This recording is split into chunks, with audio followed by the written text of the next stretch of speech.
So good day sa inyo mga kahari, no? So ito, may gagawin tayong panibagong tips.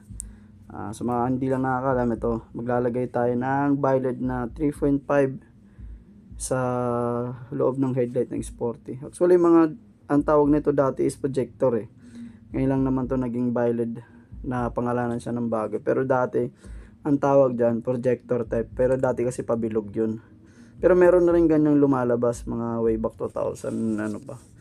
So ayan, ang pinaka ano dyan, hindi nyo na kailangan ng heat gun sa Sporty kasi medyo madali lang naman tong sa Sporty. Maliit lang kasi.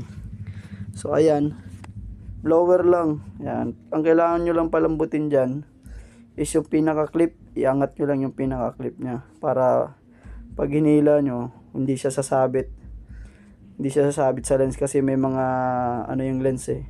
Parang may mga titi siya na pag pinagsasabitan nung mga clip na yan. So ayan, pinapalambot ko lang siya, iaangat ko lang siya. Ayan, paikot lang naman yan, ilang piraso lang naman yan. Madali lang to sa Sporty kung tutuusin. Mabilis lang kasi konti lang yung ano nito, konti lang yung gas pandikit nila dito. Ayan. Ayan, sikwat lang. Angat mo lang. Pinakauna mong gagawin, iaangat mo muna yung mga clip para hindi masira. Tapos, kung kaya ng kamay mo, kaya mong tiisin ng ano, pwede mong kamayin. Pero kung hindi, pwede ka namang gumamit ng ano, yan, flat screw na maliit. Tapos, syempre, dahan-dahan lang kasi baka mabasag yung lens. Sayang naman. Eh, medyo may halaga ng lens. Ayan. Angat mo lang, yan yung pinakaunang gagawin mo dyan. Angat. Tapos ang pinaka ano mo dyan, kailangan malambot mong pupuruhan mo dyan ng blower yung kanto kasi napupunit yung ano, inner ng lens pagka nasa kantuhan na. Ayan, ganyan lang, blower mo lang. Pwede naman kayong ano dito, kung may katulong kayo, mas mainam para habang binoblower sinisikwat mo. Kung wala ka namang katulong, ganyan mo lang, lapag mo lang. Tapos tutok mo na lang yung blower, tapos unti-unti mo lang iangat. Ayan. Dahan-dahan yung alalayan mo lang pag-angat habang yung blower nakatutok pa rin dun sa gilid ng headlight ng ano, ng Sporty. Ganyan lang. Pagka natanggal mo naman dyan, natanggal mo may mga silicone sealant dyan na naiwan. Gas lang naman panapat nun para malinis ang din tingnan. Punasan mo lang ng light scratch kasi natatanggal din yung chrome na yan.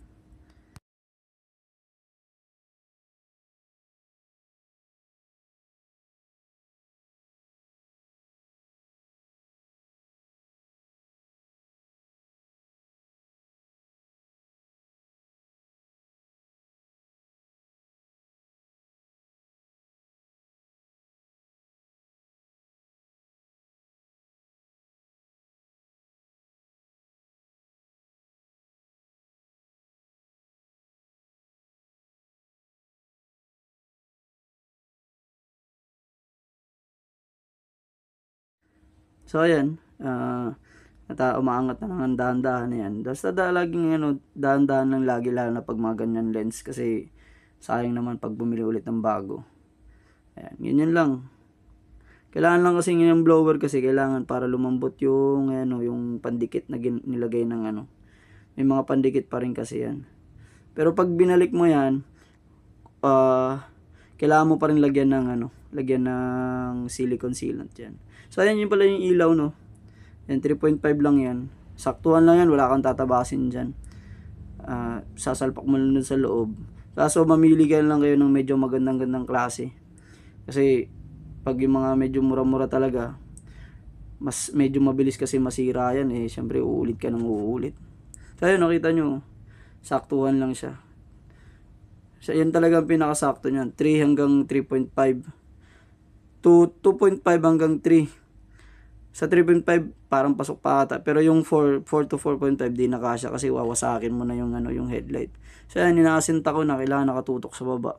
Gagamitin ko diyan pang ano, pang permis muna is stick glue, yung nilulusaw.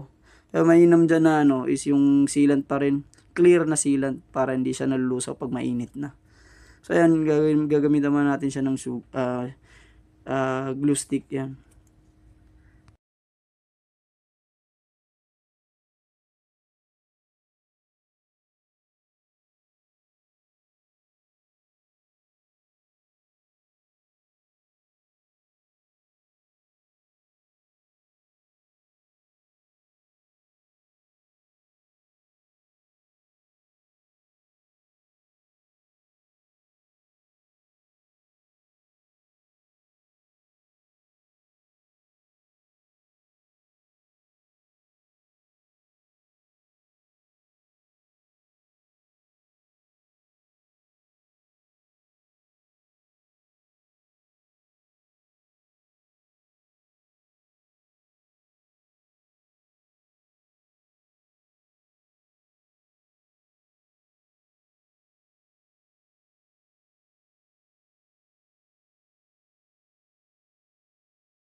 So ayan, tutok mo lang naman, secure mo lang na nasa sentro ka.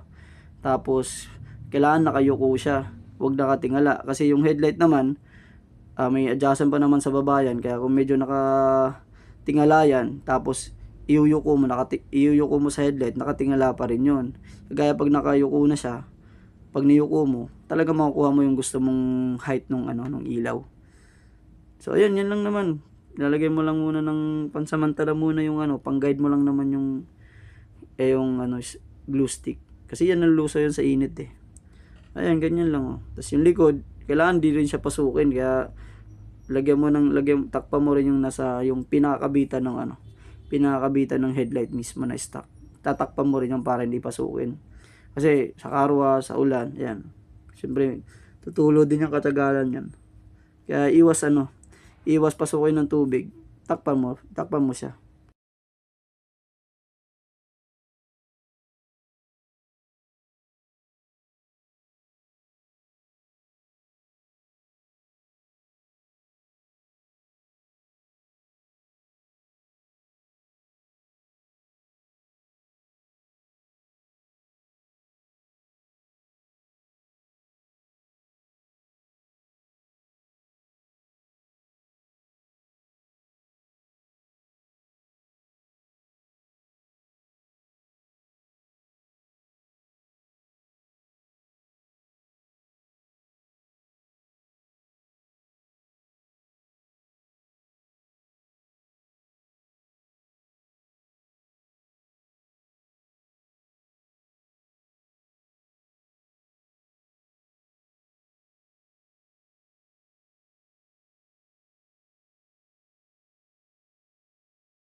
Ayun na. Tama ako, matibay na yan. Nilagyan ko lang siya ng glue gun. Nilagyan ko rin sa taas para hindi siya malubak, na hindi siya mag-play papunta ron. Steady na siya. Yung glue gun lang ginamit ko para kahit pa paano hindi siya halata. Natatakpan naman siya. Clear. Tapos sa likod, nakpang ko lang din siya. Nipit ko yung wire para hindi na siya mahila-hila din. Tapan. Yan, ibay na yan. Ano? Yung ginamit na yung isa to. Ito yung brand. Yan. Sa dalam din nakatato. Ito yung code. Ayan yung code. Tapos yan yung brand. Alam ko lang to, 3 inches. Kasi meron ako nung dati na itong kinabit 4.5 yun. Halos winasa ko yung buong headlight ng Ito dito lang, maliit siya. Ang problema mo lang siya dito, hindi mo na ito magagamit. Kasi pag ginamit mo siya, titingala naman. So ito ang ginawa ko, kinukot ko lang siya dito sa pagitan. Tapos, yan, hinugan ko lang para maging matibay. Yan. Basta 3 inches, pwede yan, pasok yan.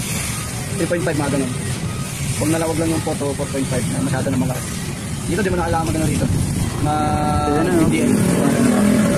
Kaya gamit na natin. Babalik na lang natin siya. Ayan, pagkakalo mo siya ikabi. So, ginagawa ko dito. Pero bago malagyan ng silicone sealant, gawin mo lang sa pantulog yung back housing ng headlight kasi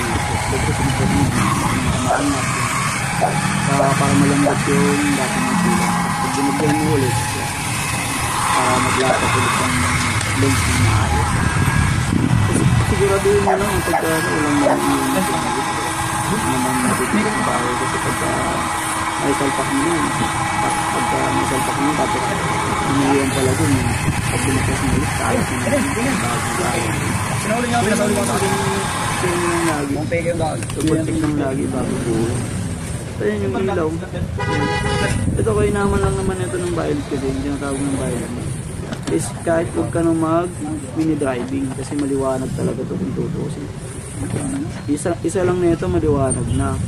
Paano pa kaya pag dalawa kagaya ng mga nakakali? Kasi nga lang yung mga nakakali medyo yung mga pricey na gaganyan branded ata yung mga pilot na kinakali.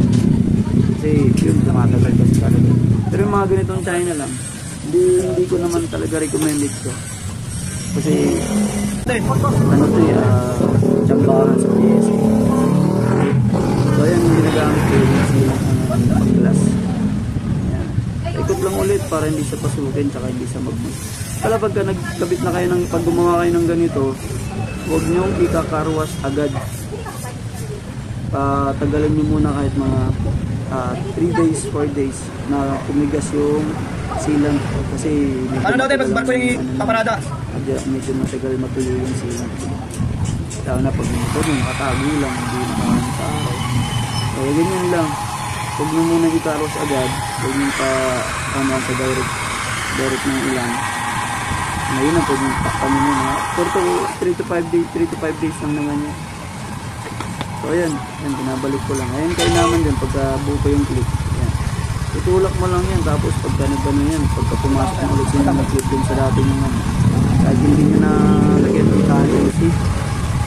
Okay na yan, hindi nakakalas yan. Hintayin nyo na lang na matuyo ng konti. Yan, ganyan lang. Basic lang yan. Paano may natutunan ngayon mga kaari. Yan, yan. Tapos na. Ipilot ka na. Lower lang ginamit nyo. Lower lang ng pangaso yan. Yung pang ano ng mga aso. Pwede na yun. Okay, kahit yung sa pambahay, pwede yun. Yung mga pang ano ng